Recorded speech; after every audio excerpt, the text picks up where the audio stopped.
नमस्कार मित्रों, मैं अंकित काव्यांश आप सबके बीच पुनः हाजिर हूँ कारुणिक कल्याण पीठ के इस यूट्यूब चैनल पर। आज हम आचार्य पुष्पेंद्र शुक्ल जी से जानेंगे कि बसंत पंचमी का त्यौहार का हमारे जीवन में क्या महत्व है। आचार्य जी, आप चैनल के दर्शकों को बताइए। जी जी, नमस्कार। जैसा कि आपने पूछा कि बसंत पंचमी का त्यौहार क्यों मनाते हैं, क्या महत्व है इसका। सर्वप्रथम तो बसंत और पंचमी दो शब्द हैं। बसंत जो है हमारा समृद्धि विकास का द्योतक है।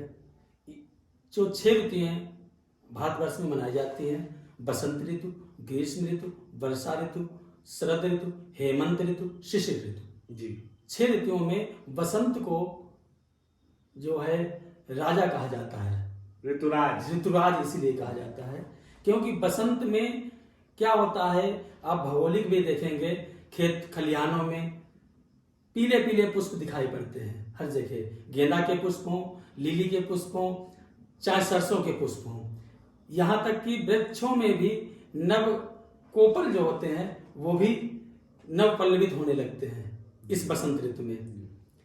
और पंचमी माघ शुक्ल पक्ष की पंचमी तिथि से ये प्रारंभ होता है, बसंत ऋतु का आगमन होता है, इसीलिए इसको बसंत पंचमी कहते हैं। जी, बसंत पंचमी को हम सरस्वती का भी पूजन करते हैं। विद्यार्थी लोगों के जीवन के लिए ये बहुत ही महत्वपूर्ण त्यौहार होता है। जी, क्योंकि माँ सरस्वती का प्रादुर्भाव प्राकट्य उत्सव भी बसंत पंचमी को ही हम लोग मनाते हैं। जी, वो पूजन विधि होती है कि हम कैसे भी जब माँ सरस्वती को अपने घर आगमन करते हैं, सरस्वती माँ का, वो प्रतिमा के रूप में भी हो सकती हैं या फोटो के रूप में भी हो सकती हैं। कोई व्रत रह जाता है क्या आचार्य जी जी, व्रत पूरे दिन तो नहीं, लेकिन व्रत होता है। व्रत का मतलब भी तो समझना होगा पहले। व्रत क्या है? व्रत है कि संकल्प। आज से हम संकल्प लेते हैं जी। एक दिन का त्यौहार नहीं है जी। ये हम पूरे वर्ष पर्यंत मनाएंगे, अगले वर्ष फिर पूजन होगा। तो व्रत तो होता ही है। व्रत का मतलब होता है हम संकल्प लेते हैं कि भगवती का पूजन आराधना करके आज से हम प्रारंभ करते हैं। जो विद्यार्थी होते हैं वो सरस्वती को लाएंगे अपने घर में, घरों में भी मनाते हैं और विद्यालयों में भी इसका पूजन किया जाता है। आचार्य जी, जैसे माँ सरस्वती का महत्व विद्यार्थियों के जीवन में ही तक सीमित नहीं है, ऐसा मुझे लगता है। आपने भी चर्चा में एक बात बताई भी थी कि सरस्वती का महत्व बहुत है। आप माँ सरस्वती के महत्व पर एक बार बताएं कि विद्यार्थियों के अलावा सरस्वती माँ जो है वो विद्या की देवी जी, बुद्धि की देवी और संगीत की देवी, स्वर की देवी। सरस्वती का हर व्यक्ति पर महत्व है। जीवन आप बता रहे हैं। जी जी जी, कथा पौराणिक कथा है जी। क्योंकि माँ सरस्वती के बीना बजाने के बाद ही सभी में चेतना जागृत हुई। ऐसी पौराणिक कथा है कि ब्रह्मा जी ने सब सृष्टि की और सृष्टि करने के बाद देखा पृथ्वी लोक में कि चेतना किसी में नहीं है। सृष्टि तो हो गई जी, परंतु किसी में जब चेतना नहीं है तो सृष्टि का क्या महत्व। तो भगवान विष्णु जी के पास जाते हैं और विष्णु जी की आज्ञा से अपने कमंडल से जल लेते हैं और जल से पृथ्वी पर छिड़क देते हैं। उस जल से माँ सरस्वती का प्राकट्य होता है।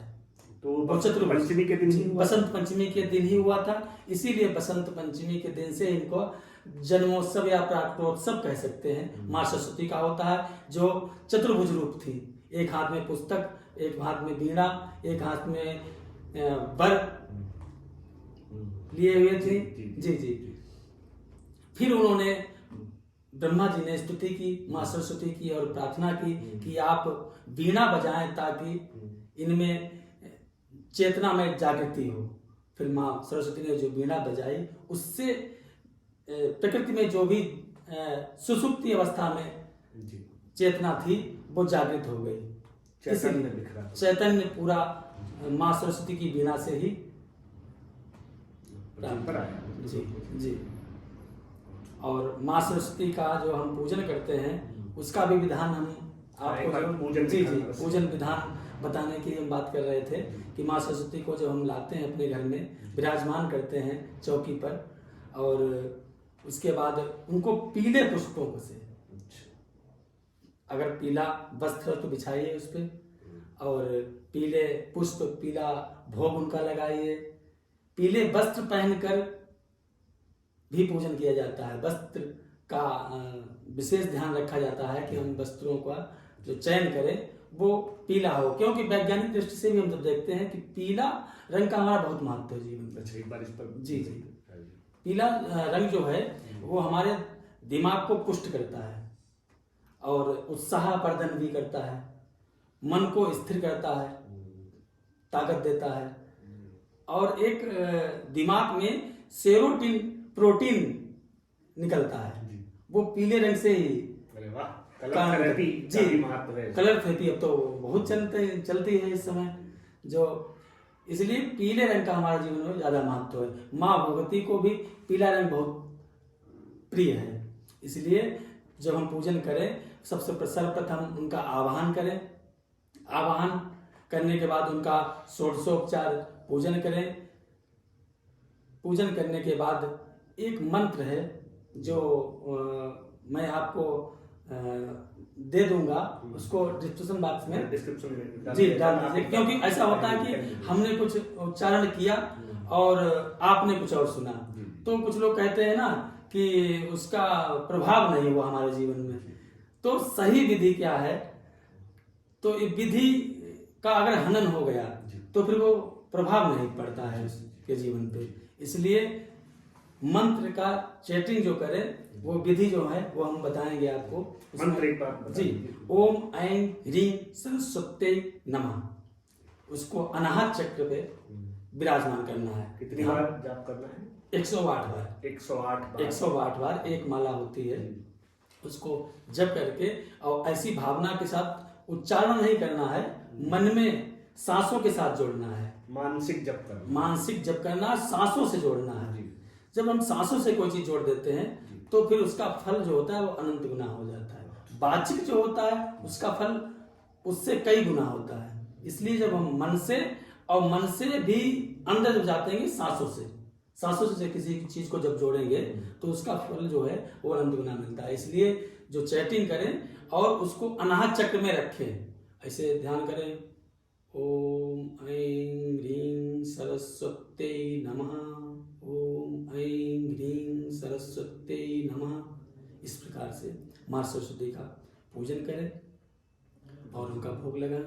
आपने अभी एक कुछ बताया कि चक्र, अनाहत चक्र। जी, तो ये चक्र क्या होते हैं, इस पर चर्चा इसी वीडियो जो है वो लंबा हो जाएगा, अगले वीडियो में जी 7 चक्र होते हैं। रहिएगा, हम लोग आचार्य जी कुछ ऐसा बता रहे हैं। शरीर तक ही हम लोग सीमित नहीं है, जो शरीर जितना बाहर देख रहे हैं उसके अंदर जो 7 चक्र हैं, ये 7 चक्र की विस्तृत चर्चा जो है वो अलग से वीडियो बन सकती है। आप लोग जुड़े रहिएगा, अगले बार जो है हम लोग इस पर बिल्कुल बताएंगे, 7 चक्रों के बारे में बताएंगे। अनाहत चक्र जो होता है हृदय, पिछले वीडियो में आपने नाड़ियों के विषय में बताया था। जिन लोगों ने पिछला वीडियो न देखा हो वो आई बटन पर जाके पिछला वीडियो अवश्य देखें। तो बसंत पंचमी 2 प्रकार से इसका महत्व बढ़ जाता है। एक तो बसंत ऋतु का आगमन होता है, और माँ सरस्वती जो विद्या की देवी, बुद्धि की देवी, स्वर की देवी हैं, उनका प्राकटोत्सव होता है। 2 प्रकार से जब हम देखते हैं बसंत का महत्व ज्यादा बढ़ जाता है। तो आज के लिए इतना ही। आज आपने जाना कि बसंत पंचमी के त्योहार का क्या महत्व है। अगले वीडियो में आज ही विषय मिल गया है हम लोगों को कि मनुष्य के शरीर के अंदर जो चक्र उपस्थित है उन चक्रों के विषय में जानेंगे। नमस्कार।